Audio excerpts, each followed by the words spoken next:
matatia turamatia, te papa o te mautatu Aotearoa, ki runga, ki raro, ki uta, ki tai, koia ko te manakitanga, te whanoingatanga, te pono me te whakamana I te ako. Homi e, hui e, taiki e. E te ti, e te tā, e ngā iwi katoa. Tēnā koutou katoa. Nau mai ki tēnei piringa rauhuia, ki tēnei hui huinga kōrero gathering, whakatau mai rā ki tēnei tere teringa rauhuia leading change processes in education. Ko Kim Bonington toku ingoa, ko au tētahi o ngā tohu mātua mo te matatu Aotearoa. Kia ora everyone, my name is Kim Bonington and I'm one of the senior advisors here at the Teaching Council. The vision of the leadership strategy for the teaching profession of Aotearoa in New Zealand is to enable every teacher, regardless of their role or setting, to have the opportunity to develop their own leadership capability so that through principled and inspirational leadership, a culturally capable, competent and connected teaching profession achieves educational equity and excellence for all children and young people in Aotearoa, New Zealand. Today, we will explore how effective leadership can make a powerful contribution to achieving this vision by being student-centred and fostering collective engagement and identifying, putting into practice and sustaining inclusive education. No mai kia piri, no mai kia tata. Tēnā koutou, tēnā koutou, tēnā koutou katoa. I'm delighted to welcome Jules Skelling, who is in the final stages of completing a PhD in education with a research focus on inclusive education through the lens of educators working in day specialist schools. Jules brings a rich and diverse academic background, holding a Master of Education, a Bachelor of Design, and a Graduate Diploma of Teaching. Currently based at Henderson High School in West Auckland, Jules serves as the Year 11 Dean and Learning Support English teacher. Her leadership experience includes serving as the in-school kahuiako leader for literacy. She has worked across a range of educational settings, including day specialist schools, mainstream secondary schools, and tertiary institutions. During her time at AUT, she played a key role in developing and delivering an inclusive education course within the Graduate Diploma of Secondary Teaching program. In today's presentation, Jules will explore inclusive education as a model of quality teaching and learning. She will introduce the forthcoming Inclusive Education Framework, discussing its theoretical foundations, design, and intent, and how it may be used to support the development of inclusive practices across the education sector. Welcome, Jules. Tēnā koutou katoa, no kimari mea airana me ingarangi o kūtupuna, I whānau mai ahau I Aotearoa, I tipu ake ahau I te uru o tāmaki makaurau, kei te rau o te huia tōku kāinga. Ka mihi ahau ki te maunga o te raua te huia me te moana o manukau, ko Jules Skelling tōku ingoa. Nō reira, tēnā koutou, tēnā tātou katoa. So I'm Jules Skelling and it is my pleasure to be here today to speak at this symposia. Before I begin, I want to acknowledge some of the people who have contributed to this document that I'm going to be discussing today. In particular, I'd like to acknowledge Michael Stewart, who established the working group, who worked on this document and who oversaw and facilitated the process, seeing it come into fruition. Ngā mihi, Michael. So why are we here? A little bit of background to the project that has led to the creation of the Inclusive Teaching Practice Guidance, or the ITPG, which is what I will refer to it as today. So firstly, the Teaching Council of Aotearoa New Zealand has been developing a framework with the aim of increasing the confidence of teachers, principals, and early childhood education, or ECE leaders, to use inclusive education practices in their various settings. So they've investigated best practice in Aotearoa and overseas, reviewed relevant error reports and recommendations, and worked with a diverse sector group to develop and refine the framework that I'm here to discuss today. And finally, produced the final draft that is currently out for pilot. So throughout my kōrero today, I may use the term educators. This is to reflect the wider network of people and the various roles that they may have. So not just teachers, but support workers, guidance counsellors, therapy staff, teacher aides, as well, all of the individuals who form part of the education system that we have in New Zealand. So the Teaching Council has consulted with the education sector and other interested government agencies and disability groups to develop a practice-focused resource to support teachers from ECE through to secondary school. The resource may also be beneficial for initial teacher education and higher education settings as well. So the resource is designed to support us to meet our obligations to the standards for the teaching profession, and it aligns with ngā tikanga matatika, ngā paerewa, our code and our standards. So 2 recent error reports, Thriving at School, Education for Disabled Learners in Schools, and A Great Start, Education for Disabled Children in Early Childhood, explored the experiences of disabled akonga across the education sector. These reports showed 3 broad themes. The first theme being that many disabled learners experience some type of exclusion from education, that is, they are actively or passively discouraged from attending an education setting. That might be something like, your teacher aide is not here today, so you can't come in, or we are unable to meet your needs here, so we think that you should look at a different setting down the road, for example. The second broad theme is that although they may enjoy school, disabled learners feel less accepted and have poorer educational outcomes than their non-disabled peers. And the third thing is that a significant number of teachers feel they do not have the training, confidence, or resources to adapt their practice to respond to the diverse learners in their various education settings. So there are 2 findings from these reviews in the schooling sector that are of particular interest. Firstly, that disabled learners in higher equity index schools, which were schools that we would have formerly referred to as lower decile schools, so schools where students face greater socioeconomic barriers. In these schools, they reported more positive outcomes, and their parents reported more satisfaction with the level of support that they received. The second finding is that English medium schools with a higher number of akonga Māori have a stronger culture of inclusion of disabled learners, and that their whānau felt they had a stronger sense of inclusion. What this shows us is that perspectives from Te Ao Māori and Māori concepts have a lot to offer us when we're considering how we may be inclusive practitioners. For example, things like respect, support and care, how those are done in ways that maintain the mana of the individual child or student.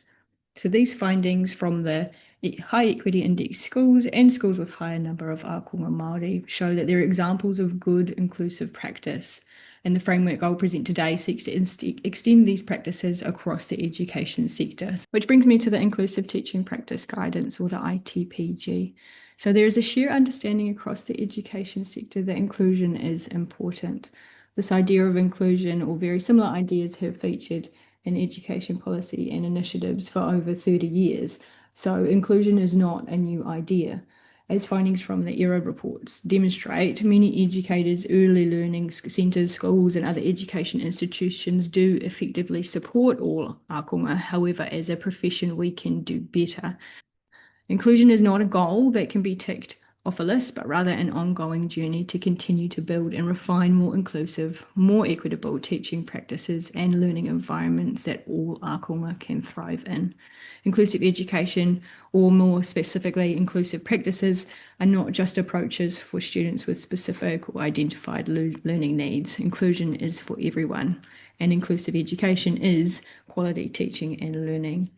Inclusion is woven throughout ngā tikanga matatika, ngā paerewa, our code, our standards. And alongside these professional responsibilities and commitments, we also have societal and educational obligations set out through the UNCRPD and the Education and Training Act 2020. So the platform for inclusion has already been established. The question is now, how do we move towards actioning this vision of inclusion? So the ITPG presents a framework for inclusive teaching to empower educators to develop their inclusive teaching practice. Within our profession, there is a desire to know more and to have a better understanding of the increasingly diverse learning needs of our ākonga in order to support all of our ākonga to have positive educational experiences. The difficulty is not always knowing how to do that, how to achieve it, or where to start. So while there is an abundance of inclusive teaching resources available to educators online or through PLD, locating these resources, interpreting what they mean, and then translating that knowledge into curriculum design and pedagogy specific to the spaces that we work in and the students that are in front of us is not necessarily an easy task or a straightforward task. So what the ITPG aims to do through the use of a framework for inclusive teaching is to bridge the gap between aspirations or intent to be inclusive and actionable inclusive teaching practices. Although the guidance included in the ITPG won't provide immediate solutions for every teaching challenge, it can support educators to develop an inclusive view or an inclusive lens on their teaching practice. So as I mentioned earlier, inclusion is an ongoing process. It's not a tick box. So the ITPG takes a strengths-based approach to supporting educators, which acknowledges that every educator brings their own strengths, their own knowledge, their own background or experiences, and that everyone starts out at a different place. So the guidance provided in the ITPG is designed to meet educators wherever they are at. And identifying where you're at in your inclusive teaching journey will support things like goal setting or planning for inclusion. And within the ITPG, there is an inclusive practices potama or a stepped pattern or staircase, which is adapted from the cultural competency potama in the Hikairo schema. The guidance in the ITPG is presented in a manner that contextualizes inclusion within Aotearoa New Zealand's bicultural framework, honouring Te Tiriti o Waitangi, and the visual elements and associated whakatauki or cultural proverbs included in the ITPG demonstrate this commitment, thus presenting a perspective of inclusion that is specific to our context and something that we can be proud of. As I said, the guidance is built around an inclusive teaching framework, and this framework consists of 3 elements: an open heart, which is an ethic of caring, an open mind, which is a desire for understanding, and open arms, which is a commitment to flourishing. This framework builds on the Martin Rous model, knowing, believing, and doing. If anyone's interested in that resource, the publication is Developing Inclusive Practice, a Role for Teachers and Teacher Education by Martin Rous. So this framework holds the perspective that inclusive education is not about fixing individual students, but it's about removing barriers in the learning environment. So that could be pedagogy, that could be physical barriers, so that we are able to strengthen inclusive teaching practice to meet the diverse learning needs of all ākonga. So open heart, open mind, and open arms is a framework you can use as you need it. It is not a cover-to-cover checklist. The elements of the framework are reciprocal, and in that sense, the existence of one element in the framework will activate another.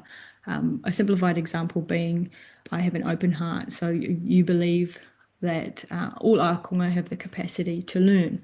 So you may respond to that by having an open mind and be actively seeking or trialling ways to provide meaningful learning experiences for all ākonga, keeping in mind that inclusion doesn't have to mean the same learning experiences and outcomes for all students.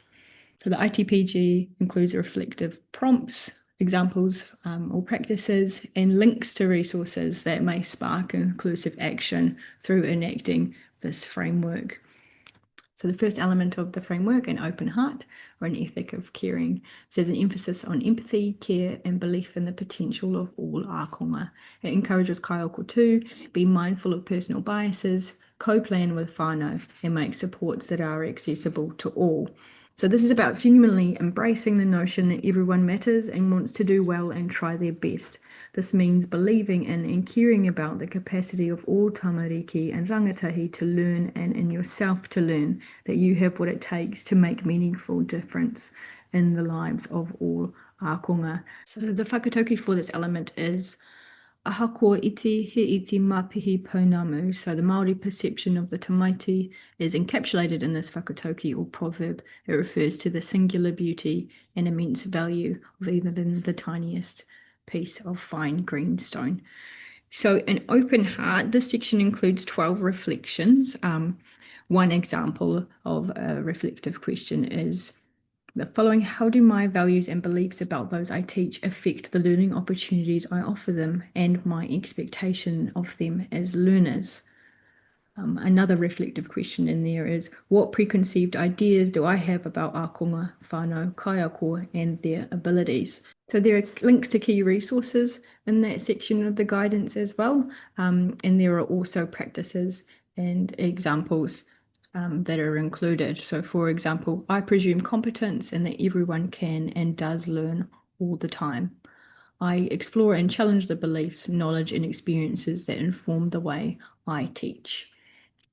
So it's really challenging educators to kind of look reflectively at their practices and some of the biases that may be informing the way that they have always done things or the way that they do things. Because we know that often we teach the way we liked to be taught, but that doesn't necessarily work for all ākonga. So challenging those biases is really important when we're thinking of ways to be more inclusive practitioners. So the next element, an open mind, a desire for understanding. So this element focuses on challenging assumptions, responsiveness, and curiosity. It encourages kaiako to understand diverse worldviews, avoid stereotypes, and value and integrate students' lived experiences. So the whakatauki for this section is kei tēnā, kei tēnā, kei tēnā anō, tōna ake āhua, tōna ake mauri, tōna ake mana. So each and everyone has their own uniqueness, life essence, and presence. So an open mind is a desire for understanding. This is about seeing the world through the eyes and experiences of others. So this involves seeking out new knowledge and experiences that open you up to different ways of seeing and doing teaching and learning. So this section includes 11 reflections. One example being, how do I respond to diverse cultural, linguistic, disability, rainbow perspectives in my ECE service or class? Am I providing equitable opportunities for all ākonga to succeed? And what barriers do I put in the way? So along with the practice examples and links, there are also sector-specific resources included in this section. So one example of practices is my kaiako believe in me. So that is, I treat all ākonga as if there is no limit to what they can achieve. I embed a strengths-based approach. Another example is my kaiako see me and hear me. So I invite and value the perspectives of ākonga and their whānau, or I actively grow my understanding of how our local hapu and iwi operate and local tikanga. Another example is my kaiako let me be me. So I avoid categorizing ākonga or labeling them according to deficit notions of ability. These are just some examples of the practices and examples that are included in the guidance. So it's really worth going in, having a look through those in more depth, so you can get a better idea of how you may incorporate those into your own reflective practice. And the third element is open arms, or a commitment to flourishing. So this advocates for designing accessible, welcoming learning environments and encourages kaiako to use universal design for learning, or UDL, embed predictability in structured supports, and facilitate collaboration and social connectedness. So this is about embracing teaching practice that unlocks the promise in everyone. This means intentionally designing learning environments that are welcoming, calm, cultural identity rich, and consistently awesome places to be. This means intentionally designing learning that is stimulating, stretchy, and rich with dialogue and reciprocity. The whakatauki for this element is mā te huruhuru ka rere te manu, adorn the bird with feathers so that it may soar. So this section of the guidance includes 12 reflections, and again, practices examples with links to key resources as well. And just a couple of examples of the reflections that are included in this section of the guidance. How could I better help ākonga I'm not helping now? And another example, how do I facilitate social connection and collaboration as key drivers for learning? Keeping in mind that social connectedness or feelings of belonging are integral when we are thinking about developing inclusive spaces and inclusive learning experiences for all ākonga. So that was just a brief overview of the three elements. I really encourage you to go and have a look at the guidance so you can start to see how you may incorporate that into your own reflection or teaching practice. So in summary, the document includes big ideas and progressive reflection, practical guidance for educators, practices for all of us to strive for, no matter where you're at in your inclusive teaching journey, and opportunities for further inquiry and development. So inclusion is for all, not just those with high or diagnosed needs. Inclusion is not something that's just a nice to have. Inclusion is something that we have an obligation to strive for or work towards as a profession. And it's for these reasons that it is woven throughout Ngā tikanga, matatika, ngā paerewa, our code, our standards. Inclusive teaching isn't about perfection, but it's about intentional, collaborative, and ongoing efforts to make sure that every learner feels seen, valued, and supported to succeed. The inclusive teaching practice guidance supports educators to act with heart, to reflect deeply, and to design learning that places diversity at the centre. I'll leave you with a quote from Cheyenne Hart, a working group member with a lived experience navigating the education system with a disability. We don't expect you to be perfect, we just expect you to try. Kua matu toku kōrero, ngā mihi nui kia koutou. Kia ora, Jules. Thank you so much. I know that most of the people that are part of our presentation today have never seen the inclusive education practice guidance that you've been speaking about today. But I know that every teacher within this room knows what it is to have a desire to want to do something different, but recognize that they're not quite sure how. And what I loved about your kōrero was what you said about recognizing that not knowing what to do when you're a teacher is really, really hard. And what I love about this particular guidance is that if you are a teacher and you are recognizing that you want to change your practice, to bring in your open heart, your open mind, and your open arms, you could work this into a professional growth cycle really, really easily because of the self-reflection and also the pointing towards tools and resources that are there. So thank you so much. We look forward to everybody being part of this work that is going to come now from the guidance, building a more inclusive view of practice, removing barriers, and strengthening practice. I'm so pleased now to welcome Pamela Thomas, an experienced early childhood education kaiako with nearly 15 years of teaching expertise. Born and raised in Southland, Pamela brings a deep passion for nurturing young minds and creating inclusive learning environments. She holds a Bachelor of Teaching in Early Childhood and has furthered her expertise with a postgraduate diploma in specialist teaching, which she extended into a master's degree focused on early intervention. Her academic journey reflects a strong commitment to supporting the diverse needs of tamariki and whānau. Pamela currently serves as an area manager with Best Start, overseeing centres across the stunning Central Otago region. In this role, she continues to make a meaningful impact on children's lives, drawing on her specialist knowledge to ensure every child receives the best possible start in their educational journey. The leadership concepts Pamela will share today are relevant and applicable across all parts of our education sector, from early learning through to secondary. Welcome, Pamela. Thank you. There we go. Kia ora koutou, ko Pam Thomas toku ingoa, aparima toku kainga. So I'm a born and bred Southlander, as you heard. I grew up in Riverton and I now reside in Central Otago. And I am an area manager for Best Start. And what this means is I support in the areas of curriculum and business. And I'm based in the Central Otago area. I've been really fortunate to have had Best Start support me through my study journey. And this has allowed me to work in this space in the organisation. As part of the research for my master's, I looked at investigating teacher perspectives and education around supporting diverse learners within the early childhood context. And part of the requirement for this was to take on research for the year. Our centres in my hub at that time of my inquiry were finding a higher need for help and support from the early intervention team at the ministry. The early intervention team in our region were beyond stretched and had begun working together in an innovative space, utilising the learning support delivery model.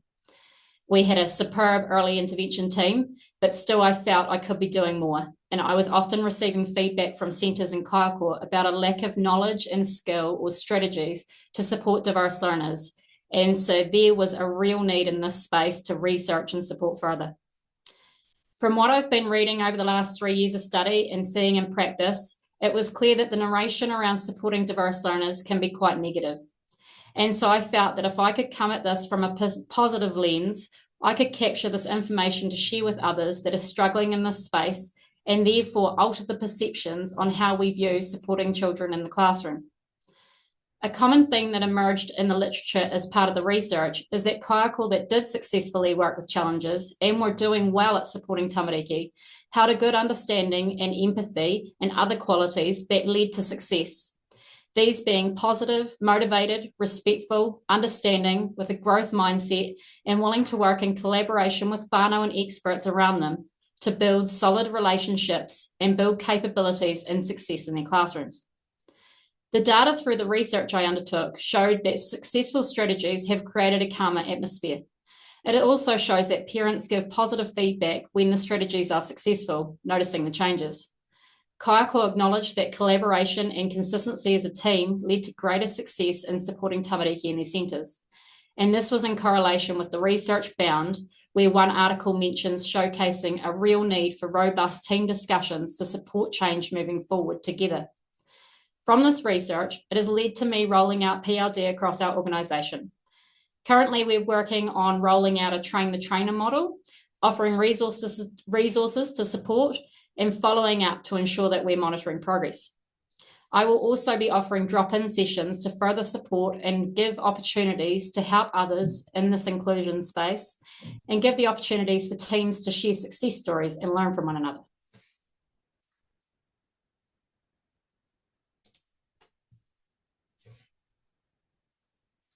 Whoops, can we please go back? Thank you. When I work with teams of kaiako, I start off speaking about what our role is as a kaiako in supporting inclusion and why it matters how we show up. I speak with teams around this as being their mahi and what's the harm in giving a month of change a go. What's the worst that can happen? Nothing changes. It currently isn't working for them, so it can't get any worse. We talk over briefly the role of learning support versus the role of kaiako for understanding, so that there isn't blurred lines around anyone understanding what the role is that is played by learning support to support our tamariki. I take time to go over a little bit around the role and what they'd expect to see in the classrooms and what they wouldn't expect to see, so that kaiako have a sound understanding around the supports that can occur. But where I really like to start is to push in straight away around that mindset. And a huge starting point for teachers is sometimes around understanding that this is their mahi. Sometimes I can go into a team, everyone has their arms crossed, they tell me that they've tried this already, we did that last year, we have had the PLD and it didn't change a thing, and I do get that. I bet you have, but what's the harm in giving it a go? I've been there, I was you, 1 month, just 1 month is usually what I ask for. 1 month where you can take one thing from the suggestions I give and then try that. What's the harm? So I often say, uncross your arms, relax. I'm not going to teach you how to be a teacher. I'm not going to go against anything you've read in the research. Come along for the ride. What's the harm in giving it a go?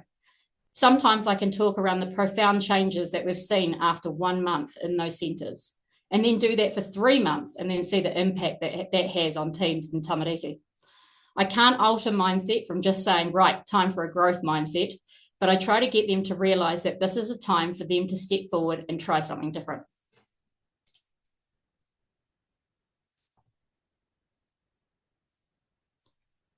I wanted to start by giving you just a brief run through of how I would support in a centre working in this space after touching on that mindset shift. I first start talking about skills versus meeting expectations, and I speak to Ross Green's line of kids do well when they can, and they have the skills to be able to complete the tasks that we're asking of them. Ross Green speaks a lot around challenging kids are not always challenging. They're challenging only when the expectations placed on them outstrip their skills.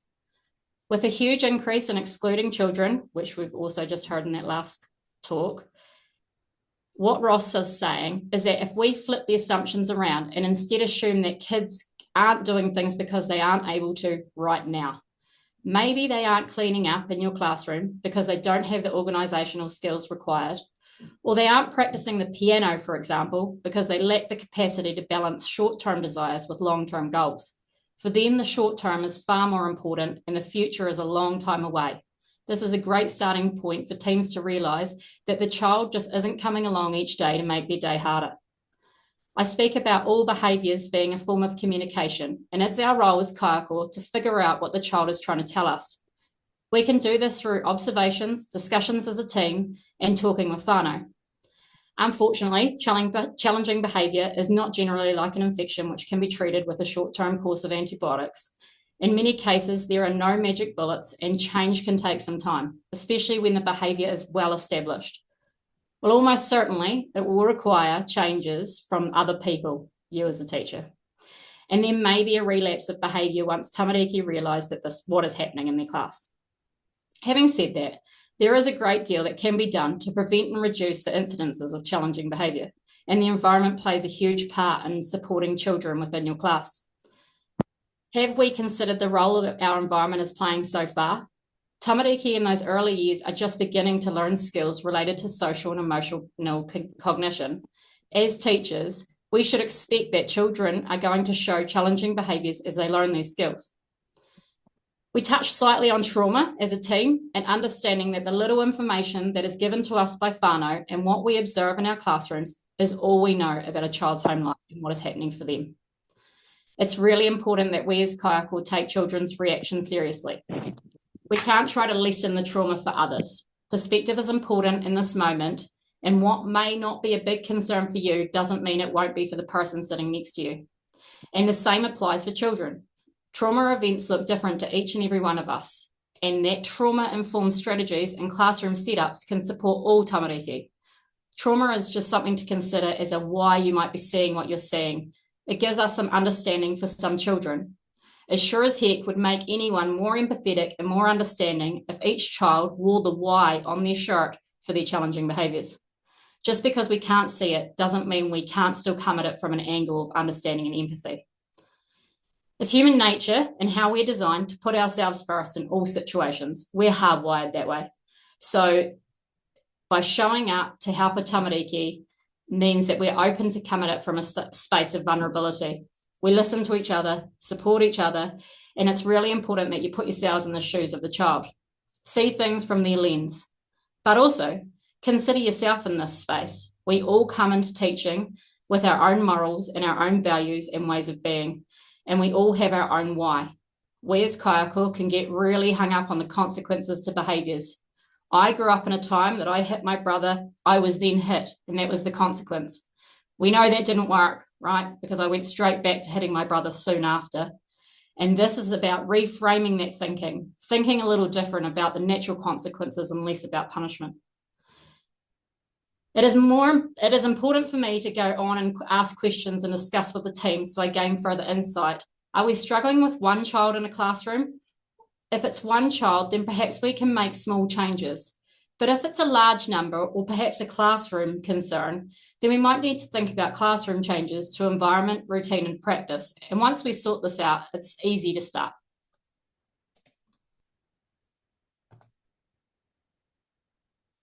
We touch on red brain and green brain, survival versus learning brain, and understanding what this means as a teacher. And many of us as kaiako understand this perspective for children. I do often remind that Catherine Burkett's mahi in this space is really clear and gives great explanations around what red brain, green brain look for a child. But what I think we miss as kaiako is understanding what this means for us as teachers, because we all have red brain moments. And how can we support each other in this space? What are our strategies to help ourselves here? My husband will tell you that I'm often in red brain, and that's okay because he knows a strategy is to leave me for 5 minutes and I'll calm myself down. It's knowing what we can do to support each other or what you can do to help yourself in these times. We cannot come up against a child in red brain when we ourselves are in red brain. It'll be clash of the clans. a power struggle, waiting to see who will win, and this isn't going to help anybody. There are simple strategies you can use in this space, and role modeling how you are doing this is great for all children. I am feeling like I'm going into red brain. I'm going to take 5 big breaths to calm my body. Take 5 big breaths with me if you like, and you can calm yours too. Role model that it's okay to have emotions. It's understanding what we do with these emotions that is important, not trying to get rid of the emotion. It's also important to make the most of the green brain moments, to do all the wonderful teaching of skills and listening enough to figure out when a child is an orange brain to try and stop the red brain from occurring. They're in orange and you're an orange. Let's have a glass of water. Did we eat lunch? Chewing calms our nervous system. It's proven fact. It's why you reach for chocolate on a Friday night. It calms you down. It isn't about managing red brain. That's ambulance at the bottom of the hill. What we want to do is try and help a child before we get to that space. I spend time going over support in this space with tools to guide, including observation sheets, teacher reflection charts, support plans to guide an understanding of a script so we know what to do when for a child. I have outlined exactly what you do when a child is in red brain. What is your plans for when the child is in green brain? How will you pass the script on to all kaupapa that work with the child? How will you inform whānau around the support plan? This takes all the worry and fret out of situations when you have a robust plan.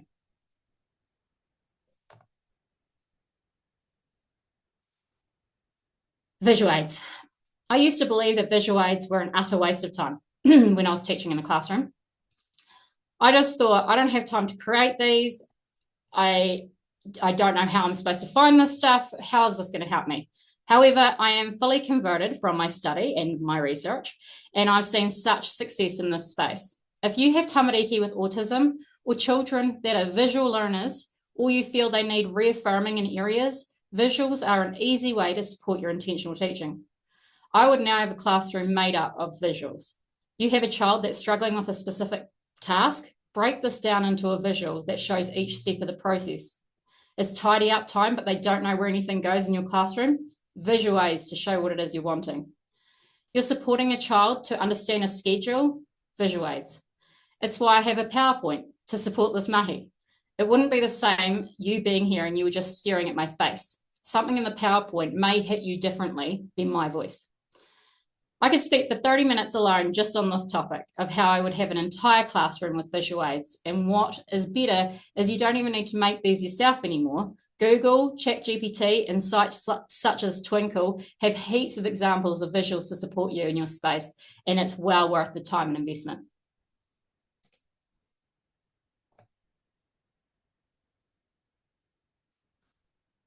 What I do in this leadership space is to consider things from a kaiako lens, the same as I ask kaiako to do for tamariki. Like I mentioned earlier, it's human nature to consider ourselves first.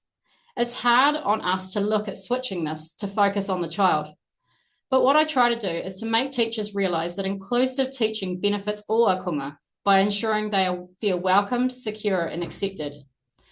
As mentioned in this slide, I do start with shifting perceptions, simple curriculum changes to support the needs of each child and a growth mindset. But to even break this down further, there are 6 simple steps I lead in to make this change occur. Number 1, presume competence. Even when you don't see it or hear it yet, such a simple and profound step to take. We as kaiako should take a fresh look at our mindsets first. Children will do well when they can. Number 2, listen. Another simple strategy. It should speak for itself, and yet sometimes it doesn't. It's great to be reminded of this sometimes. And I don't mean listen to the words that are being said or the noise that you can hear, but actually stopping and listening to what the child is needing and trying to tell us by using their challenging behaviours. Number 3, don't make unrealistic restrictions on movement. Children learn through moving their body. Number 4, create some routine. And this is probably the easiest to implement, and most teachers already have good routines in their classroom, and it shows a good evidence base for this, that perhaps simple tweaks to that routine can have a massive difference in your classroom.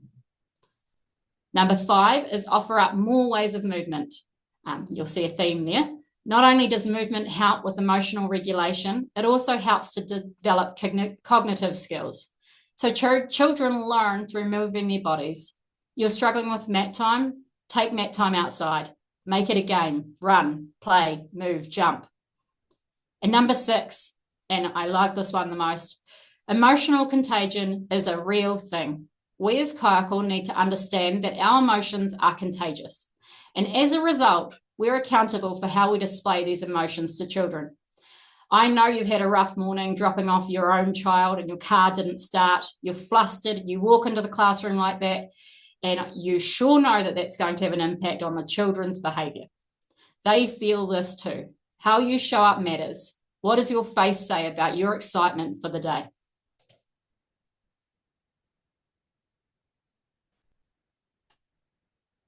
I leave teams with 3 work-ons for just 1 month. Just 3 simple things to try, and then I always come back and check back in and debrief and talk about the successes that they've had in this space, and perhaps offer further suggestions if needed.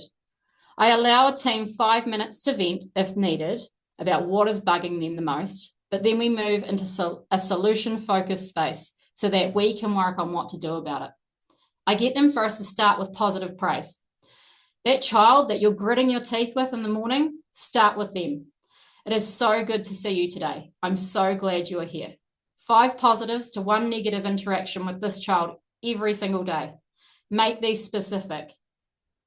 We all like praise in some way, and make the child remember this when they go home, that it felt good to get that praise and they'll want to do it more, especially if their motivator is for attention. You fill a child's bucket with any attention, good or bad, so let's make it good and make it worthwhile. Wow, child's name. I love the way you're taking turns with that puzzle with your friend. It's great to see you waiting patiently for your turn. What a great job. Share this with the next person that comes in your class. Tell mum on pickup. Put 5 items in one pocket and then move one every time you use the strategy so that you don't forget that you're giving 5 praises. And remember that an instruction is what we would call a negative. So rephrase this or follow it up with meaningful praise. And remember to consider the expectations you're wanting of them and praise when they do this well. Have 3 expectations in your classroom and only move on from these when everybody understands what's expected from them.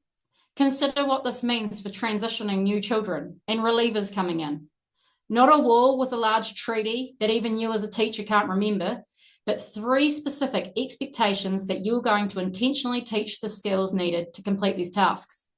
You have on that list gentle hands. Well, what does this mean? How are you going to ensure every child has the skills to be able to complete this task? Can you offer games, stories, songs, times for children to practice these skills? You have children that are struggling to enter play and hit rather than using their words. How are you going to teach the skills needed to ensure children know how to enter play? Are you going to offer lots of games and opportunities for small groups? Are you going to role model and praise? What's your plan here as kaiako? I then say to kaiako, have a support plan completed as a team with whānau input to support the children needing this. Have a plan for when it doesn't go right so you can focus less on the what ifs and more on the what if they cans. Take out the unnecessary what do I do in these moments by having a strong, robust plan of attack for these situations. Red brain situations are just survival. So survive. That's it. No need for lots of words to a child in this space. No need to get your point across. Their brain is telling them to survive, and that is exactly what they're doing. If you're getting hit, you need to take a step back. You're too close. Think caged animals. They're surviving and lashing out, and that is their brain telling them to do so. And when they're in green brain, use that time to do all the intentional teaching, but work that out in the plan. What are we going to do in this time? What are we going to say? What does our praise look like for this child? It's important to stop and reflect and celebrate all the small wins as you go. When you are in the trying times, it can be hard to see the good through the bad, and there will be good. So stop and celebrate this together and remember that feeling. And a couple of examples of how I've supported in centres is one centre I worked with a team that was struggling with one particular child, and the team were in tears, super frustrated, and were really holding on to this feeling for the entire day that that child was in the centre. They would tell me that he was out of control and he struggled all day and was in red brain all day. But when we broke it down and completed some observations, what we did find is that the child was only showing this behaviour at one particular routine time at the start of the day, and something that the team could alter easily with the timetable and providing some visual cues to be able to support this child.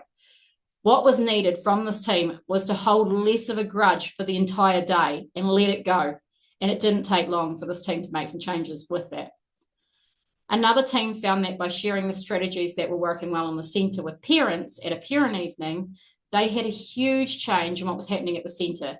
If we can get whānau on board in this process, then it impacts the child far greater than just us.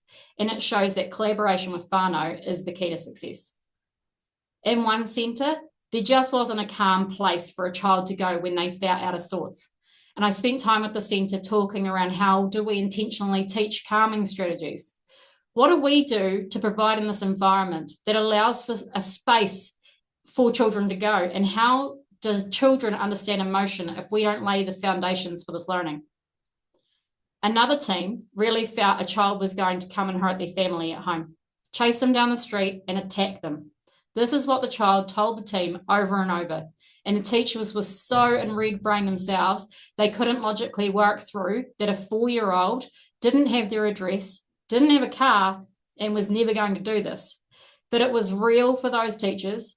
So what I did was I listened. We talked about the why for this child in this space and what this did for the teachers themselves. We talked about what the teachers were doing every time he would say it, how they were reacting, and found out, not surprisingly, that they were reacting quite loudly. And so the child had figured out that it was a great reaction, and so they did it over and over again. We put a plan in place, got the teachers to keep calm in this time, and a month down the track, the team had completely changed their thinking and could see a way forward. These are just some examples of small tweaks that have had a huge impact for classroom tamariki and kaiako.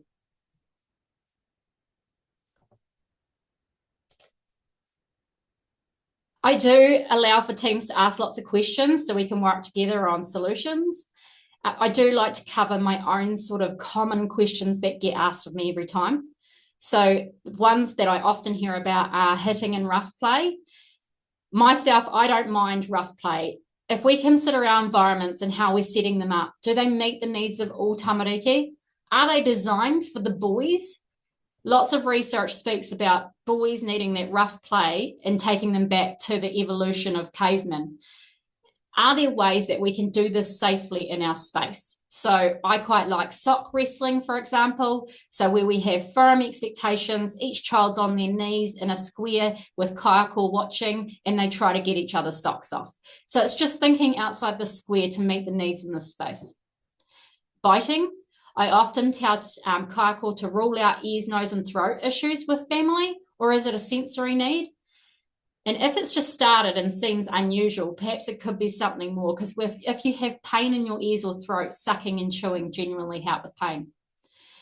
And also, I think it's really important that we do work on the why behind the biting. The biting is just the form of communication that's coming out. For autism, for children with autism, I like to remind kaiako to remember that tamariki with autism just don't fit. We don't fit into their world, and that's okay. And we need to put ourselves into their shoes around what our environment looks like for them. And I always tell people to utilise the Way to Play and Autism New Zealand sites. They have so many strategies and PLD to help in this space. Whānau. Work in collaboration with whānau is really important, and nothing should be secret. Don't wait until you need to put in a referral to bring the whānau in. They already may have strategies that are working really well for them at home, so it's important that we're honest and open right from the get-go. And transitions to school. We can support in this space in ECE children that need adaptations in the environment and to be able to meet the needs that are required for them. It isn't just a simple step in this, and it can take some time to make adaptations for children. We also can think about this from transitions between classrooms and schools and considering what the transitions will look like even in year levels.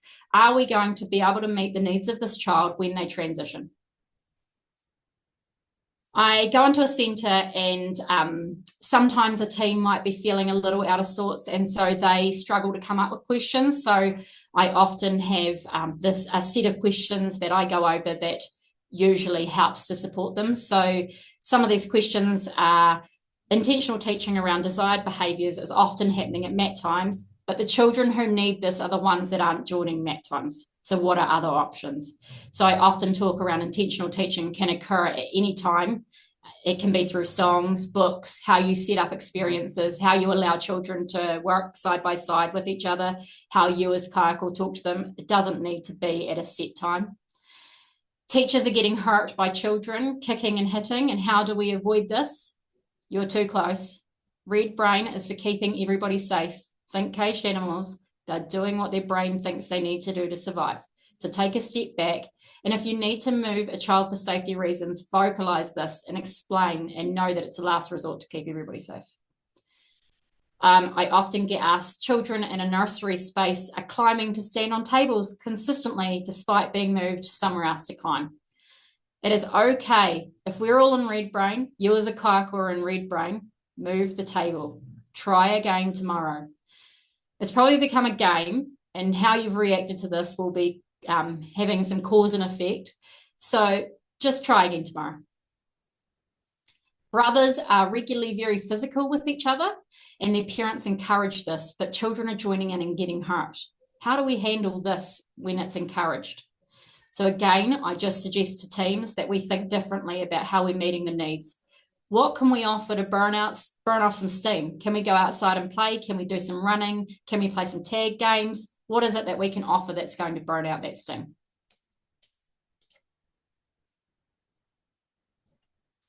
Some final thoughts. I like to close with just a few reminders to what I've spoken about, as I know it's a whole lot of information. A gentle reminder, and I'm sure you can see that woven through everything I've talked about, is children will do well when they can. Ross Green, look him up. He does some amazing YouTube clips. He's very practical and he really does get you thinking. Himapuna Te Tamaiti and Kowhiti Whakapai are fantastic tools to help you. As you can tell, I don't give specific strategies. I'm a firm believer that kaiako have these, and if not, we have resources to help. It's more about what to do when.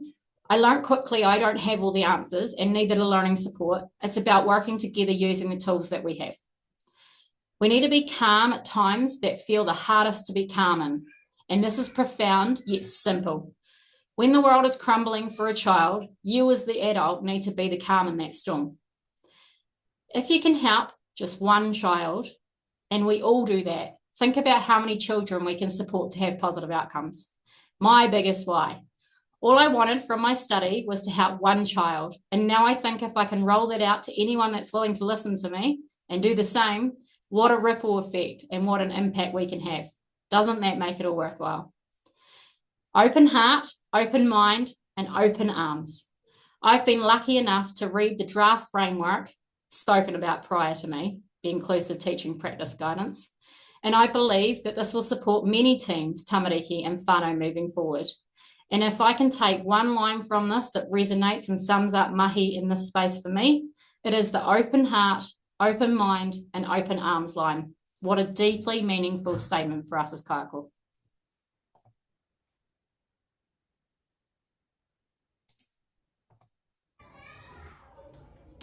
I'd like to leave the last words to a friend. This is Ethan, and I have full permission from his whānau and the kaiako at the centre to share this video. This centre was one of the first centres that I was working with and led me to go into study in this space.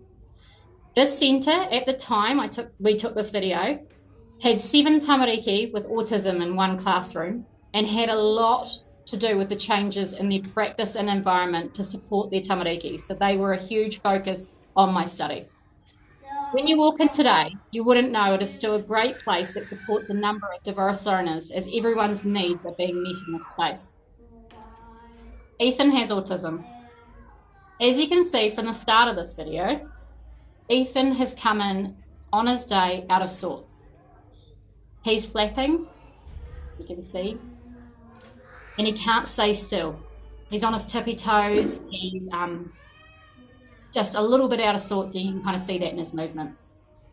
But Ethan has an environment that is set up in a way that supports his success.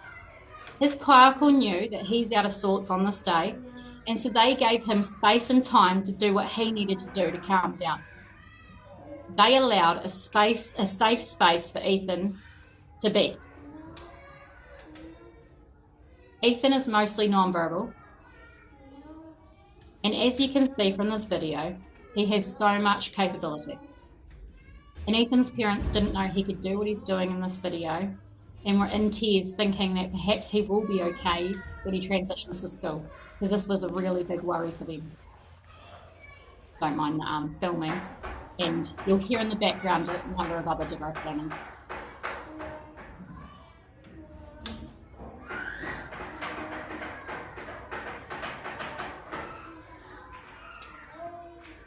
If you can't see, Ethan is spelling out the song, Now I Know My ABC.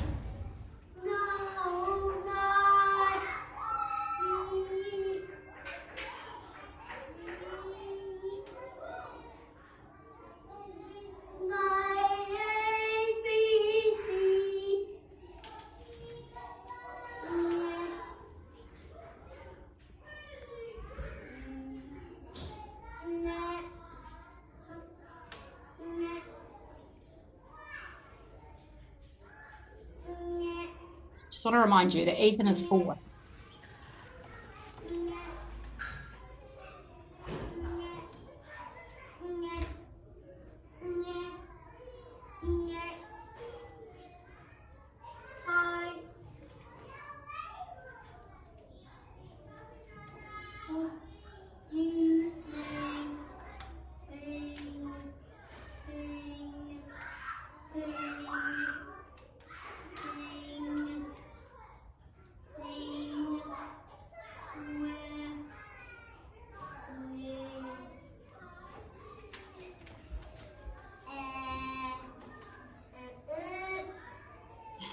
What you can see at the end of this video is that Ethan is calmer. He's calmed himself. Rhymes, songs, stories, all a form of mindfulness.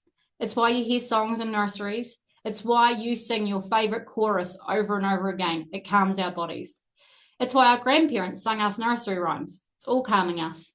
Ethan can now go off and start his day, all because his team knew what Ethan needed. Do you know what your children need? Thank you.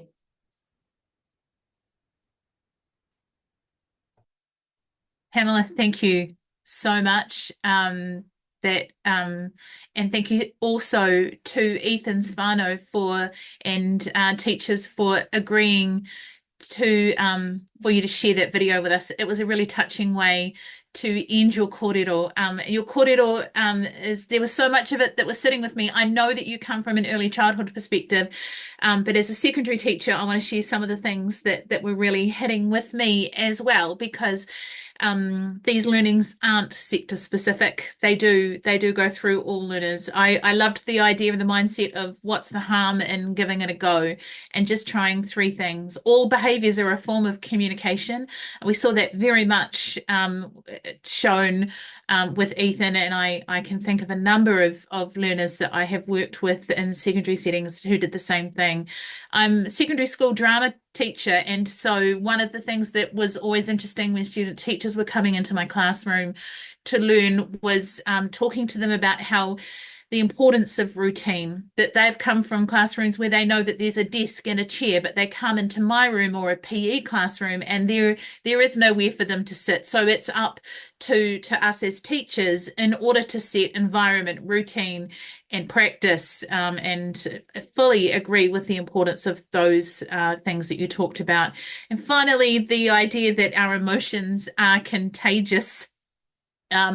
When you are running a drama classroom and you've got an hour in the morning and you need your kids to get energized, then I knew that I had to go in and I had to be the person who was going to be bouncing off the walls, because if I did that, that was when they were going to join me and we were going to dance and we were going to get things going. And within 15 minutes of passing actions around the circle, if I was smiling and I was doing those things with them and encouraging them, it lifted the spirits of everyone everybody. And so thank you so much. Also, the power of just three things, changing three things, and positive praise. Look, my list is endless. I've written so much. Pamela, I'm going to stop now. Thank you so much for speaking with us today. Kua ea ki runga, kua ea ki raro, I rongo whakairihia ki runga, kia tina, tina, haumi e, hui e, tai ki e. Tai ki e.